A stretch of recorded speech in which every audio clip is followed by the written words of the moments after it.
Assalamualaikum warahmatullahi wabarakatuh. Kembali lagi di mata kuliah PPDE.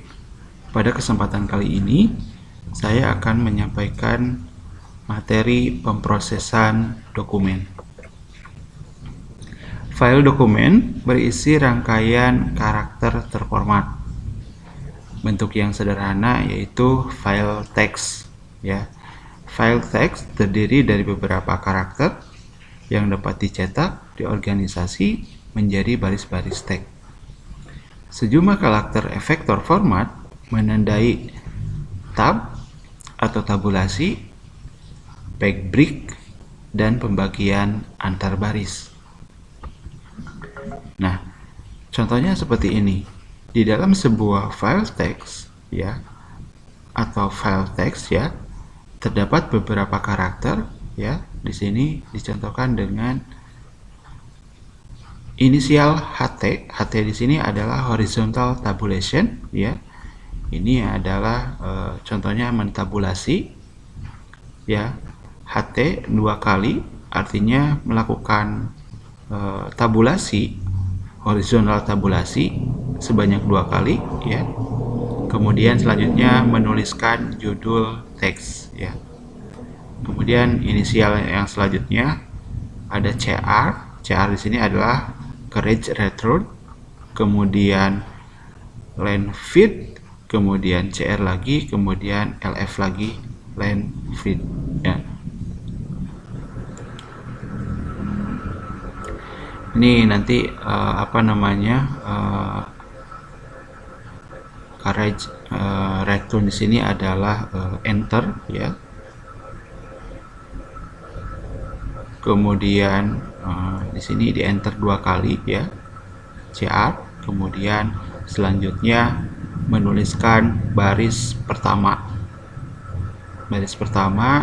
kemudian CR lagi, ini enter, carriage return, kemudian LF, ya, ada di baris selanjutnya, line feed, kemudian tabulasi 1 kali, horizontal tabulation baris kedua.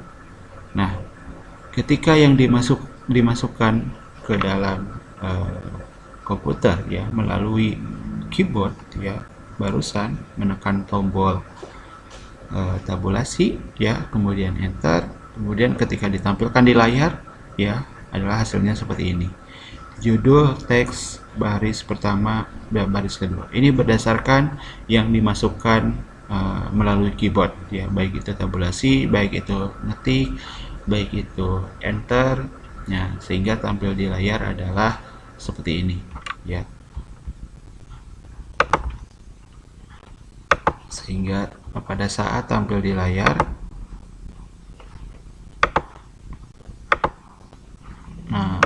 tampil di layar adalah seperti ini.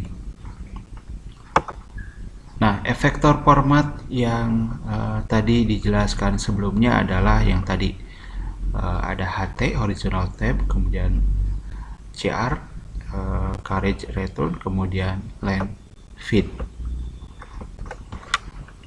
Nah, editor yang bisa kita gunakan untuk melakukan input teks, ya, di sini contohnya adalah pada sistem DOS, ya, sistem operasi DOS ini menggunakan edit.exe. Kemudian di Windows kita bisa sering mengenal dengan Notepad. Kemudian di Unix ini menggunakan V, ya. Kemudian di OS 400 menggunakan SEU. Ini adalah beberapa aplikasi, ya, atau program text editor yang kita bisa gunakan untuk mengisi atau menginput data teks. Nah, selain daripada barusan software atau program yang tadi, ya, sebetulnya banyak sekali, ya, kalau seandainya digunakan di Windows. Banyak beberapa editor, text editor, pengembangan daripada Notepad, ya, sehingga bisa leluasa dan bisa menerapkan berbagai fitur, ya, tentunya untuk pengolahan teks tersebut. Nah, yang barusan ya, ini adalah beberapa software yang sudah disertakan di dalam sistem operasinya. Ini adalah contoh tampilan daripada Notepad ya. Ini Notepad ya. Ini yang ada di sistem operasi Windows. Kemudian edit ya, ini yang ada di sistem operasi DOS ya. Ini edit. Nah, fasilitas dan fitur yang bisa digunakan di text editor, yang pertama adalah cursor key, ini adalah kursornya. Kemudian scrolling window, ini ada window scrolling ke bawah. Kemudian word wrap, kemudian insert mode, kemudian overstrike mode, kemudian cut, copy dan paste, kemudian search and replace. Kemudian pengembangan daripada text editor ya, sekarang lebih mengarah kepada word processor ya. Itu pengolahan katanya. Jadi tidak hanya teks, tetapi sekarang lebih bisa leluasa dengan adanya word processor. Word processor di sini adalah program untuk memproses dokumen, mulai dari membuat file Word, file katanya, kemudian memanipulasi, mengedit, kemudian memformat ya, mengkonfigurasi atau misalkan memanipulasinya, kemudian menyimpan, kemudian yang terakhir dapat mencetak file tersebut, file dokumen tersebut. Word processor mempunyai kemampuan menetapkan layout dan pencetakan. Artinya kalau word processor bisa mengkonfigurasi tampilan daripada dokumennya ya, mulai dari bentuk kertas, kemudian layout, penataan teksnya ya, sampai terhadap mengkonfigurasi bagaimana mencetak file dokumen tersebut. Word processor juga bekerja seperti halnya text editor ya. Cuman kelebihannya dapat mengkonfigurasi ya, salah satunya adalah menetapkan layout, mulai dari pengisian edit ya, pengisian teksnya, kemudian batas baris dari atas sampai mulai pengetikan, batas kanan ya, batas bawah. Nah, itu biasanya ada di dalam pengaturan margin. Kemudian jenis hurufnya, nah, kemudian jenis kertasnya, nah itu bisa dilakukan di dalam word processor. Bentuk file dokumen yang dihasilkan memiliki format yang lebih kompleks dibandingkan dengan file teks ya. Kalau file teks itu hanya txt ya, file dokumen yang defaultnya. Nah, kalau seandainya menggunakan word processor, ini lebih banyak ya, extension file dari word processor itu banyak ya, kalau seandainya menggunakan word processor. Fasilitas dan fitur yang selanjutnya adalah yang pertama, dapat mengontrolan ya atas format dokumen. Tadi ada page setup ya, jadi pengaturan dari halamannya seperti apa, kemudian akan menambahkan header atau footer tidak ya, sana sudah disediakan. Kemudian margin ya, pengaturan paragraf, kemudian style daripada format teksnya, posisi page number, kemudian style di dalam huruf, ukuran huruf. Kemudian yang selanjutnya alignment huruf, posisi huruf ya, alignment apakah nanti rata kiri, rata kanan, rata tengah, mulai dari kanan, dari kiri, ataupun mulainya dari tengah ya, itu bisa dilakukan di dalam word processor. Kemudian yang selanjutnya adalah bullet painting. Ini adalah teknik pembuatan dokumen dari paragraf-paragraf sederhana. Selanjutnya adalah WYGS. Nah, di sini dia katakan what you see, what you get, ya. Kemudian Mailmage, ya, fasilitas Mailmage ini penggabungan dokumen untuk membuat surat, label, dan selanjutnya. Mailmage di sini adalah surat beruntun, ya, yang bisa dilakukan menggabungkan antara data database, ya, list data yang ada di dokumen, ya, kemudian digabungkan dengan file dokumen di word processor, ya. Ini sehingga bisa digabungkan sehingga bisa menjadi Mailmage, surat beruntun. Surat beruntun di sini dapat membantu terhadap percetakan dokumen, surat atau label, sehingga setiap kali dokumen yang keluar pada saat membuat surat itu contohnya dengan nama dan alamat yang berbeda-beda atau dengan konten isian yang berbeda-beda. Nah, nama dan alamat atau konten yang berbeda-beda tiap surat itu berdasarkan data pada list database, contohnya yang ada di Excel misalkan. Jadi menggabungkan data yang ada di Excel, ya, ke dalam dokumen atau surat yang nanti akan dibuat, sehingga nama alamat kemudian nama tujuan itu berdasarkan data yang ada di Excel, sehingga pada saat di print surat yang keluar adalah berdasarkan nama dan alamat yang berbeda-beda sesuai dengan dokumen yang ada di Microsoft Excel.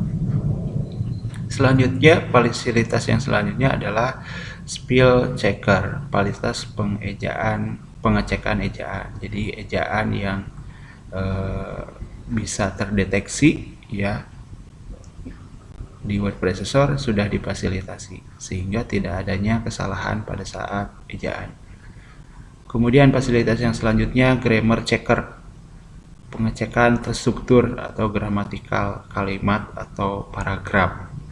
Ini pengecekan grammar. Kemudian yang selanjutnya table of content, ya. Table of content di sini adalah fasilitas untuk membuat daftar isi secara otomatis. Jadi tidak perlu membuat daftar isi, ya, kalau seandainya menggunakan fasilitas table of content yang ada di word processor. Kemudian fasilitas yang selanjutnya adalah thesaurus, ya. Ini mencari sinonim kata. Ini secara otomatis terdeteksi. Dan inilah beberapa fasilitas atau fitur yang ada di word processor. Ini hanya sebagian. Tentunya ini masih banyak lagi, dan ini sesuai dengan jenis word processornya masing-masing. Nah, contoh word processor, ya, yang familiar sekarang adalah yang pertama WordStar, ya. Kemudian WordPerfect, kemudian Microsoft Word, kemudian AmiPro, ya. Ini adalah beberapa vendornya. Tadi WordStar ada di MicroPro, kemudian WordPerfect ada di WordPerfect Corporation, kemudian Windows Word, Microsoft Word ini produk daripada Microsoft, kemudian AmiPro ini ada di Lotus. Nah, tentunya saat ini yang paling sering digunakan adalah Microsoft Word. Fasilitas dan fitur yang tadi sebelumnya di slide sebelumnya ini sudah terdapat juga di Microsoft Word, ya. Silakan nanti bisa diamati, bisa dipraktekkan sesuai dengan fitur-fitur yang ada yang sudah dijelaskan di slide sebelumnya. Inilah contoh word processor dari produk Microsoft, ya, yaitu Microsoft Word, ya. Ini word processor. Nah, beberapa contoh dokumen yang bisa dibuat di dalam word processor adalah yang pertama surat-surat tadi tentunya, ya, kemudian makalah, tulisan ilmiah, kemudian laporan, dan yang lain-lain ya, sesuai dengan kebutuhannya ya. Mau buat dokumen apa ya, silakan, nanti bisa digunakan menggunakan Microsoft Word. Kemudian istilah yang selanjutnya adalah desktop publishing ya. Desktop publishing di sini adalah keterkaitan antara word processor ya, kemudian dengan publishing ya, penciptaan dokumennya. Nah, tentunya di sini ada beberapa area pokok yang ada di desktop publishing ya. Yang pertama adalah tipe family. Ini adalah type family berdasarkan jenis huruf ya. Type family yang pertama ada typeface, kemudian font, kemudian serif, ligatures, kernel, kemudian spasi. Kemudian selanjutnya ada layout halaman. Ini untuk pengaturan halamannya. Variasi type family di sini yang familiar ya, yang sering digunakan ya, ada Times New Roman, kemudian Arial, kemudian Bookman Old Style, kemudian Comic Sans MS, kemudian Tahoma, kemudian yang lain-lainnya. Kemudian variasinya tadi ada fine ya, kemudian ada bold, kemudian ada italic, kemudian ada underline ya, kemudian ada superscript. Selanjutnya ada subscript, kemudian small capital, kemudian outline, shadow, dan emboss ya. Ini ada di pengaturan jenis font ya. Silakan nanti bisa dipraktekkan ya, bagaimana menerapkan jenis bold ya, huruf bold, italic, underline, small capital, outline, shadow. Nah, ini ada di pengaturan jenis font.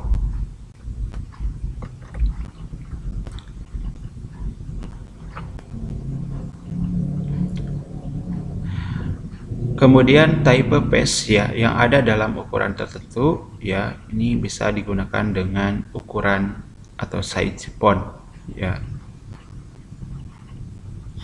Contohnya di sini Times New Roman, jenis hurufnya, kemudian variasinya bold, kemudian size-nya adalah 12 ya.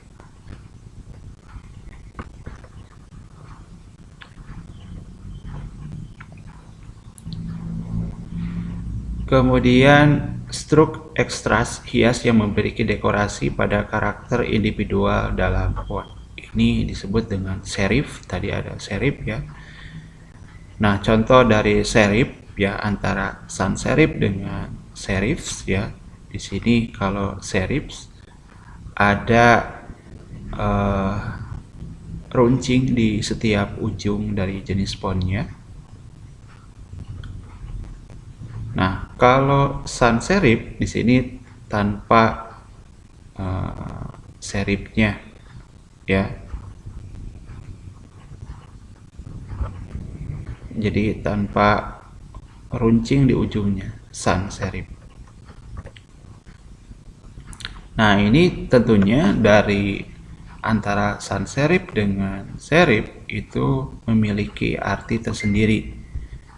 Nah, serif di sini cenderung menciptakan impresi atau kesan yang lebih serius ya. Artinya, kalau seandainya ketika kita membuat sebuah dokumen yang untuk membuat laporan yang kira-kira resmi ya, nah tentunya di sini harus disesuaikan, harus serius gitu ya. Ya, cenderung menciptakan yang kesannya adalah serius ya. Paling mudah dibaca untuk volume tipe yang besar ya. Kemudian riset menunjukkan kecepatan atau keakuratan membaca akan jauh lebih tinggi ya. Kebanyakan buku dan surat kabar menggunakan tipe family yang mempunyai serif. Typeface sans serif lebih jelas dan paling umum digunakan untuk headline dan judul. Jadi kenapa ketika kita membuat sebuah laporan atau makalah, ya, jenis hurufnya harus Times New Roman. Karena tadi, ya, intinya kalau serif itu contohnya adalah Times New Roman, ya, ketika kita membuat makalah atau laporan, ya, itu makanya lebih diharuskan menggunakan jenis huruf Times New Roman. Nah, kalau untuk sans serif, ya, sans serif, ya, biasanya itu untuk yang paling lebih jelas dan paling umum digunakan itu untuk hanya sekedar untuk judul atau headline. Bisa dilihat ketika kita membaca sebuah koran, ya. Nah, yang paling banyak digunakan menggunakan jenis huruf serif, kemudian untuk headline dan judulnya menggunakan sans serif. Kemudian yang selanjutnya adalah spasi, ya. Kemudian yang pertama monospaced, tidak dispasi secara profesional, ya. Misal Kurir New, jenis huruf Kurir New lebih mudah dalam membuat tabulasi vertikal, khususnya dengan kolom bilangan. Lebih sulit dibaca dalam volume, ya. Ini untuk monospaced, misal Kurir New. Kemudian yang kedua, spasi yang kedua adalah proportional speech. Dispasi secara profesional, ya. Ini kelebihannya lebih unggul dalam volume teks, ya, daripada mono speech. Kemudian spasi yang kedua adalah leading, spasi vertikal, kadang disebut baseline skip. Ya. Ini adalah contoh layout halaman, ya, di dalam word processor, ya. Yang pertama ini ada layout dasar, ada header, ada body di sini adalah bagian untuk konten isiannya, kemudian di bawahnya adalah footer. Strukturnya header, body di tengahnya, kemudian footer di bawah. Body pun di sini bisa menjadi beberapa kolom, ya, atau beberapa frame, ya. Contohnya misalkan mau dibagi menjadi 3, nah maka sini ada 3 kolom. Mau dibagi menjadi 2 juga boleh, bisa, gitu ya. Nah, software desktop publishing, ya, ini ada beberapa contoh softwarenya di sini. Contohnya adalah Microsoft Publisher, kemudian Adobe PageMaker, kemudian CorelDRAW. Tentunya ini banyak lagi software DTP, ya, desktop publishing, terkait dengan dokumen tulisan, ya, file dokumen, kemudian yang untuk menciptakan publishingnya. Nah, contoh dokumen publishing di sini ada flyer, brosur, kemudian konten iklan, advertisement, kemudian poster, kemudian postcard, kemudian ini pengaturan warnanya, kemudian gambar editing, ya, kemudian prepress DTP. Nah, intinya adalah dokumen dalam bentuk file teks bisa diciptakan dan dimodifikasi menggunakan text editor, ya. Kalau seandainya ingin leluasa, ingin bisa mengkonfigurasi sebuah halaman dan teksnya, ya, itu harus diciptakan dengan word processor. Dokumen yang digunakan di dalam word processor biasanya mempunyai bentuk yang lebih kompleks, ya. Jadi bisa leluasa, bisa mengkonfigurasi, fasilitasnya cukup lengkap, ya, dibandingkan dengan file text, karena memiliki fasilitas yang lebih bagus, ya, kemudian lebih banyak yang mendukung terhadap hasil dokumen yang kita inginkan. Kemudian terakhir, software desktop publishing digunakan untuk menjalankan computerized typist setting, ya untuk menghasilkan dokumen-dokumen yang tidak hanya mengenai teks saja, namun juga dapat didukung dengan diagram atau gambar ya tampilannya ya untuk kebutuhan publikasi atau publishing. Nah, demikian yang bisa disampaikan terkait dengan file pemrosesan file dokumen ya. Mohon maaf apabila ada kekurangan. Terima kasih. Wassalamualaikum warahmatullahi wabarakatuh.